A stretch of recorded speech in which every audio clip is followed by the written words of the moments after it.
The calm before the corruption. The World War was over.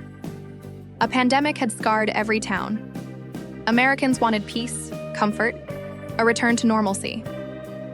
Warren Gamaliel Harding stepped forward. Tall, handsome, harmless-looking. A man who promised to bring the country back to ordinary life.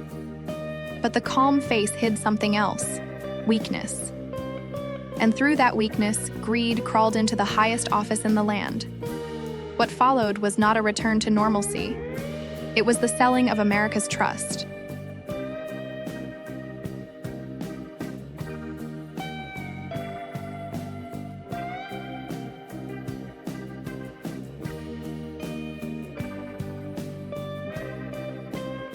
Harding was no visionary. He was a small-town newspaperman who rose through charm and connections. He avoided fights, built alliances, and looked the part of a leader. In 1920, that was enough. Americans gave him one of the largest landslide victories in history. But the people didn't just elect Harding. They unknowingly invited his friends, the Ohio Gang, into Washington. Men who saw the White House not as a temple of democracy, but as a treasure house waiting to be looted.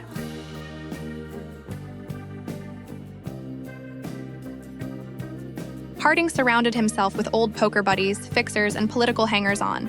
They played cards in the White House while sipping illegal whiskey during Prohibition.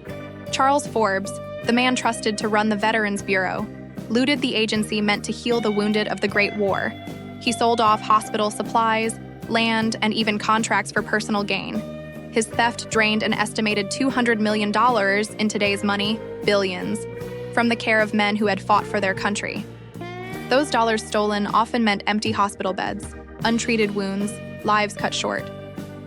Harry Daugherty, the Attorney General, allegedly sold pardons to criminals and offered protection to bootleggers in exchange for cash.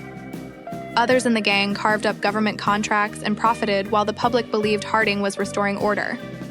Harding wasn't the architect of their schemes, but he saw the rot and chose not to fight it.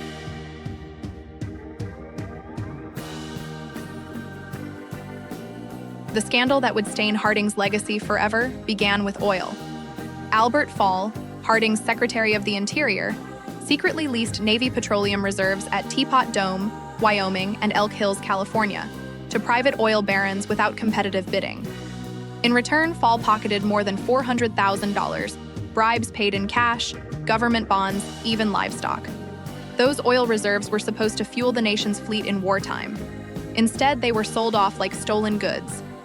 When the truth surfaced, Americans realized their own government had been auctioned to the highest bidder. Albert Fall became the first U.S. cabinet member to go to prison for corruption. But by then, the damage to public faith was done.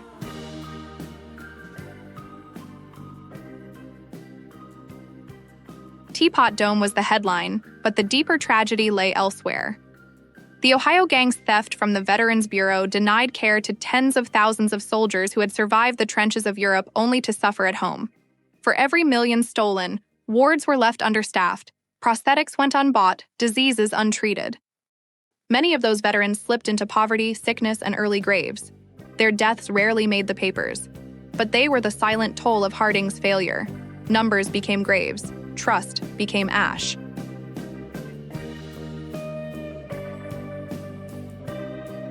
As his administration crumbled in secret, Harding carried on his own hidden scandals. His affair with Nan Britton, 30 years his junior, produced a child and later a sensational memoir. Decades later, Harding's intimate love letters to another woman were made public, exposing a man torn between desire and duty. The normalcy Harding promised had always been a facade.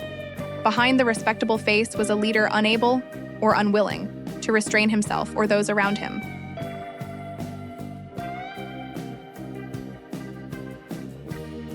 In the summer of 1923, as investigations closed in, Harding embarked on a cross-country tour called The Voyage of Understanding.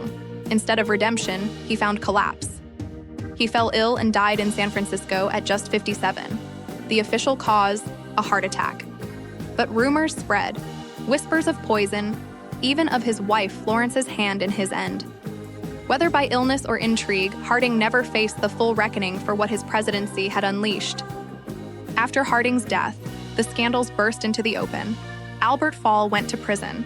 Charles Forbes was convicted and jailed for his theft from the veterans. Harry Daugherty barely avoided conviction, but saw his name permanently disgraced. The public, once eager for normalcy, learned the price of electing a man who could be swayed by friends and silenced by loyalty. Harding's name slid down the rankings of presidents, not for villainy, but for weakness. A weakness that let others plunder the republic. Warren G. Harding came to power promising peace and stability. He left behind a country more cynical, veterans betrayed, and faith in government shattered. He didn't set out to destroy trust. He merely failed to defend it.